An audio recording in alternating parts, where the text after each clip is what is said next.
I have lived a life full of stories, but I feel that this genre-hopping tale begins in high school, summer before sophomore year to be exact. I thought I had found my place in band, made friends, had good grades, ran cross-country, terribly, but I did. I also just got my learner's permit. Very excited. But wait, the summer gets much, much worse from here. My beloved maternal grandfather passed away. The first time in my young life that I felt the grief of losing someone so unexpectedly. Within the month, I was then cheated on by my first girlfriend. And when I thought I couldn't get any lower, my dog died. Spiraling deep into depression, compiling with my anxiety and my already present OCD, I looked forward to sleep each night as a release from my agonizing waking hours. I don't think many would have blamed me had I chosen to start a villain arc at this time, but instead, I sought counseling and a psychiatrist. Shocker to no one, I was diagnosed with major depressive disorder and ADHD. I put in the work after seeking help through my support system. My mental health was on the rise. About halfway through the year, things were looking up. I came to terms with everything that happened. I had begun rising from the deepest valley of depression I have ever experienced. Even with my mental health on the rise, something still didn't feel quite right. I felt distanced from my peers. Not for lack of trying, mind you.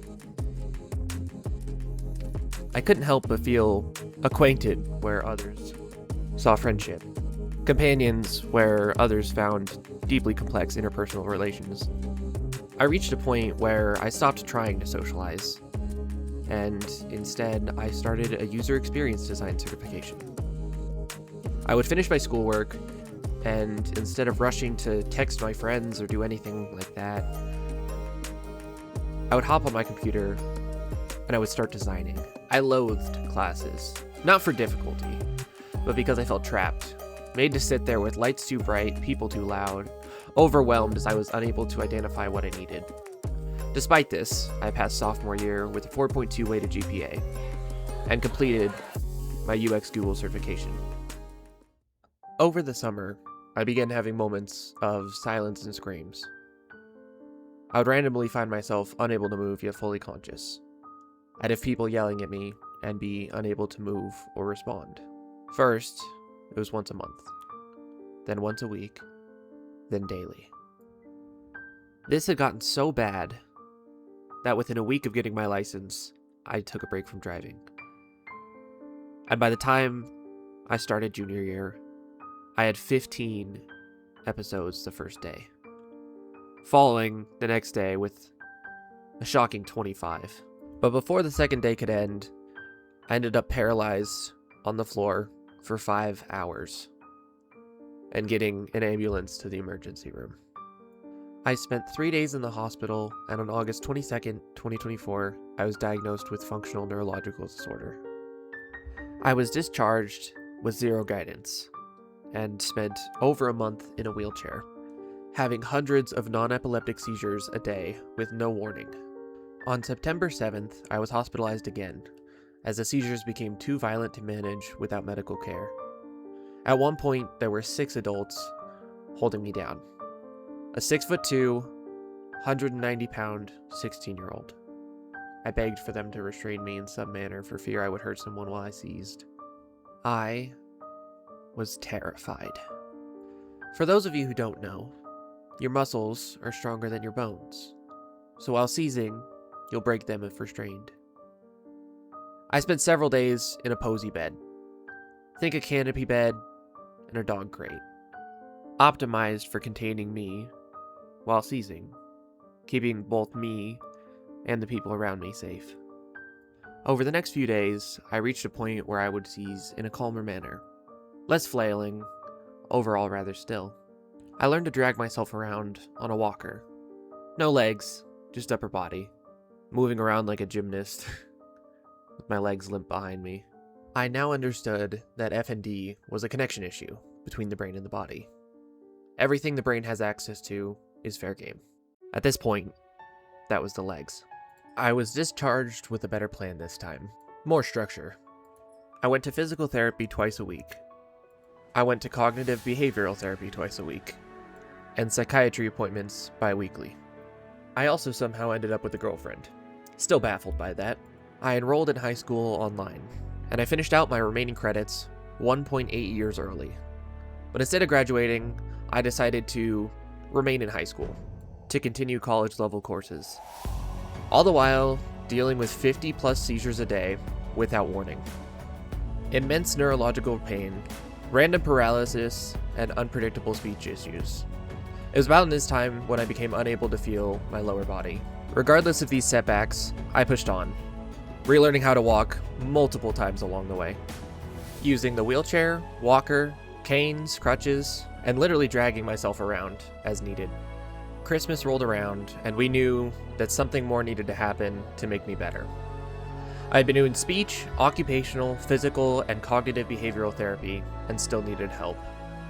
That was when the FND clinic 2 hours away informed me of an intensive, partial hospitalization program that could potentially help me. In January of 2025, I was admitted into PHP with an optimistic outlook, only to be let down when I ended up in a classroom of strangers with completely unrelated problems. There seemed to be little multidisciplinary help, which is what I needed most. It was mainly emotional learning. This 3-week program had a lot to offer resourcefully and emotionally, but little of the assistance and adaptability that I was looking for. I went in a wheelchair and left walking. I'm still convinced this was because of the hours of time I spent every day I was there, forcing myself to move around once I got back to the hotel room. I believe this is the reason why I had so much success. PHP helped me emotionally and structurally, but it was the constant pushing in that hotel room that truly put me on the upward trajectory. I returned to my town, having just relearned how to walk in time to go to a dance with my girlfriend. Side note, don't go to dances when you're photosensitive. In February, I was then ghosted for 5 days by my girlfriend of 6 months, prompting me to end the relationship. Time goes on, as it often does, and I progress. I finished the semester of concurrent enrollment classes online, and had a new record of 18 days seizure-free. I also started contract work in data analytics. In the summer of 2025, I went to my first concert with my brother. We had so much fun, but looking back, I may have seized a few dozen times due to strobe lights. June 12th of 2025, I posted for the first time as Hammer Strike 999. In August, I was officially diagnosed with level 1 autism. And now all the feelings I had about school suddenly made a lot more sense.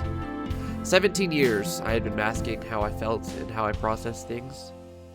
I then went on to complete another semester of concurrent enrollment before graduating in December of 2025, 1 semester early.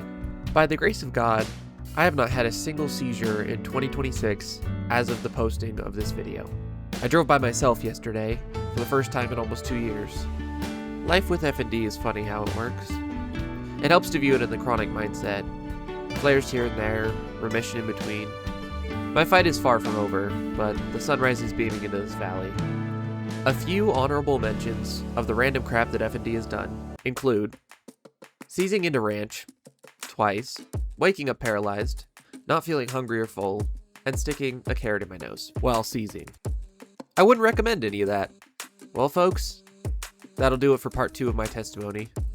If this video gets 1,000 likes, I will make and release part 1 of the years before all this.